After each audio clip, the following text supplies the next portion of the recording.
इंतज़ार की तो वैल्यू ये समझे जब इन्होंने खुद इंतज़ार की हो। ये आते हैं, इलेक्शन आएंगे, वोट मांगने के लिए आ जाएंगे, मिठ्ठे हो जाएंगे। जब इलेक्शन खत्म हो जाएंगे 4 साल तक नहीं दिखेंगे। मतलब सबसे पहले तो ये डिमांड होनी चाहिए कि इनका भी एक ना रिजल्ट निकालना, पेपर होना चाहिए कि पेपर हो तब इनको वैल्यू पता लगे कि बच्चे की वैल्यू क्या है। सर यहाँ पे एक मैरिड वुमेन की बात करता हूँ। एक मैरिड वुमेन है, बच्चों को पाल रही है, साथ में 2-2 बजे तक स्टडी कर रही है। जब नींद खुलती है 6 बजे उठने बैठ रहे हैं, क्या उनकी वैल्यू नहीं है? क्या उन्होंने जो मेहनत की है वो वैल्यू की मायने नहीं रखती?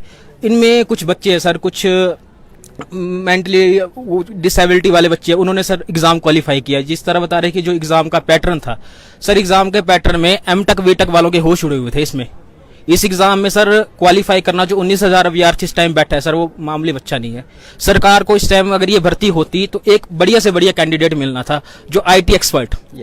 लेकिन सरकार के पास है ही नहीं उम्मीद। सरकार बैठाना चाहती है, सरकार के आउटसोर्सेज रखे हैं। ठीक है, आप आउटसोर्स रखो, वो आपकी अपनी डिमांड है। लेकिन जो रिजल्ट टेस्ट क्वालिफाई कर रहा है, आरएनपी के तहत आ रहा है, दिन रात मेहनत कर रहे हैं, उनके लिए आपके पास कोई पॉलिसी नहीं है। आपके पास पॉलिसी है उनके लिए जो आपने कर रहे हो उस बेस पे। लेकिन सर करना क्या है सरकार का? मेरे को लगता है कि सरकार का स्टैंड है, जहां पे इनसे मिलते फतेहपुर में जो इनके अर्बन मिनिस्टर है वो मिलते हैं, वो कहते हैं मेरिट पे आओ। आप कौन सा मेरिट पे आए हो? पहले हम तो मेरिट पे आ जाएंगे, हमने एग्जाम क्वालिफाई किया, अभी हम 19,000 की मेरिट में है। कल को जिस पोस्ट कोड पे सरकार का रिजल्ट निकलेगा हम उनमें भी आ जाएंगे।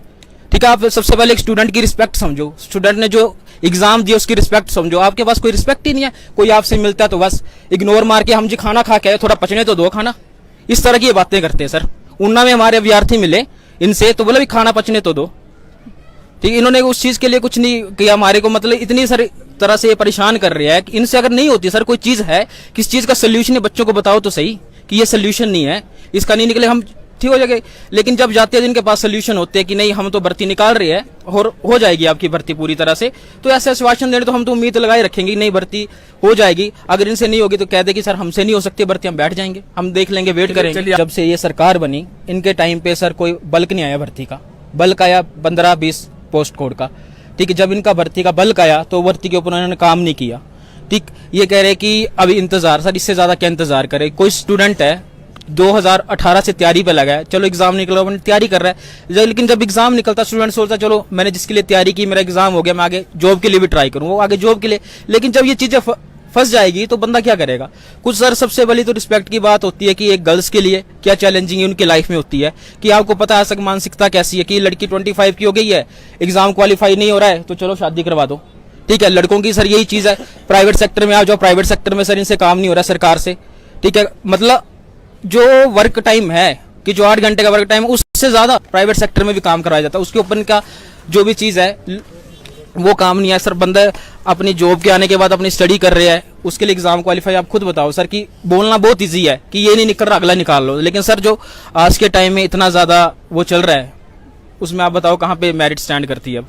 मैं तो यही चाहता हूं सरकार से कि जितने जल्दी जो है इस भर्ती के प्रोसेस को जो है वो रिज्यूम किया जा सके, उतनी जल्दी जो है वो सरकार के लिए भी बेटर होगा और कैंडिडेट्स के लिए भी बेटर होगा। ये आपको भी पता है कि ये इतनी बड़ी भर्ती है जो कि सीएम के सिर का ताज बन सकती थी, लेकिन आज की डेट में ये जो भर्ती है ये उनके गले की फांस बनी हुई है।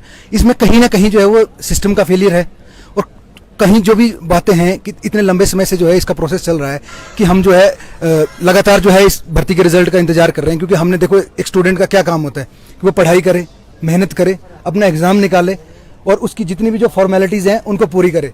लेकिन एंड में क्या होता है, गवर्नमेंट ने हमें स्टूडेंट्स के लाइफ में जो है एक और चैप्टर जो है वो जोड़ दिया है, वो चैप्टर है संघर्ष का। आप न्यायालय में संघर्ष करें, आप गवर्नमेंट के समक्ष संघर्ष करें, तब जाके जो है वो रगड़ के जो है आपको कहीं जाके नौकरी मिलती है।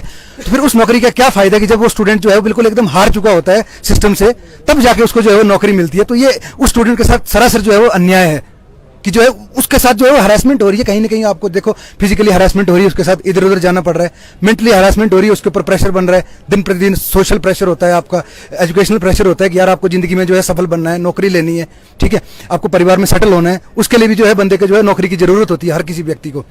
यही सारी चीजें हैं जिससे जो है वो किसी भी जो है एस्पिरेंट की जो है उम्मीदें जुड़ी हैं इस भर्ती से, बहुत सारे एस्पिरेंट्स की। तो मैं यही चाहता हूं, सरकार से यही डिमांड करता हूं कि जो अपना जो रिप्लाई है वो माननीय अदालतों में समय पर दे, ताकि जो है इस भर्ती से जो है वो एस्पिरेंट्स को जो है वो जल्द से जल्द राहत मिले और ये प्रोसेस रिज्यूम हो।